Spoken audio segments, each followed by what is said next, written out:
Hi, Andrew Mayne here with a serious question from the FL Irish Princess. I think that's the Florida Irish Princess. She asks, what advice would you give to someone like herself trying to be published? Well, the honest answer is I never tried to be published. That was never my goal. My goal was to write and to have an audience. And the best way to go about doing that was, from my case, was ebooks, because I could write an ebook, I could publish it on Amazon and people could find it. I could talk about it on my podcast, Weird Things, or through my mailing list, and hopefully people would like it and discover it. I wasn't prepared for the kind of rejection process that people go through in traditional publishing. I didn't want to be part of that. Harry Potter was rejected by 19 publishers. This is the most successful children's literary franchise of all time. The most successful film franchise of all time was rejected 19 times. Knowing that, I didn't want to set myself up for that. I figured if I could write something and find people that liked it, then I would be very happy. I didn't want to go through the process of having to hear no, no, no, no, no. Because one, nobody knows anything.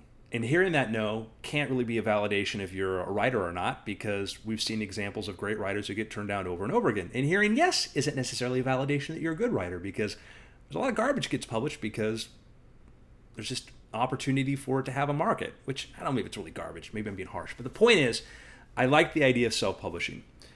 Well, my first novel was Public Enemy Zero, which sold really, really well, and that got me the attention from literary agents, from publishers, and from movie producers before I was really even expecting that to happen. So that was a nice surprise. From there, I found myself with a wonderful literary agent, with Trident Media, with Robert Gottlieb, and then Erica Silverman is my agent who handles me through there. I have a great relationship with Erica, and I was able to map out what path I was going to take in publishing. And from there, the advantage I didn't realize was with a great literary agent, they can match you up with a great publisher and a great editor. And that's the case of Angel Killer, where I got paired up with HarperCollins and Hannah Wood, who is fantastic. She was able to help me a lot to develop as a writer, to develop the character and develop the story. And that was something I never thought about if I went with a traditional publisher, because usually that really doesn't happen. Sometimes they'll just take a book and they'll do what's called flip it. They'll just take it as it was in its ebook form and maybe do some grammar check and put it out there. Whereas with Angel Killer, Hannah worked line by line, page by page, to give me really good notes and to help me tell the story to the best of my ability. And that was a wonderful surprise. I didn't expect that, and that's the benefit of working with a publisher in that case.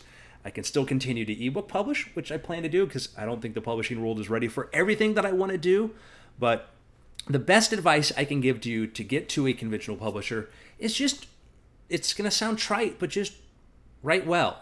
Every time I write a book, I read a new book on writing. Every time I write a book, I pay attention to the notes people give me. When people tell me there's something they like, I want to find out what they liked. I want to find out what they didn't like. I want to understand my audience better, and I want to develop as a writer.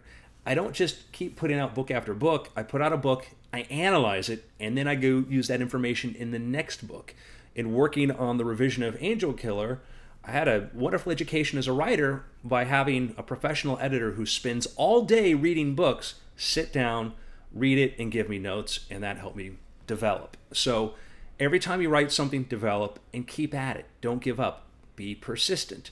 If J.K. Rowling had stopped after the 19th rejection, we never would have had Harry Potter. Think about that.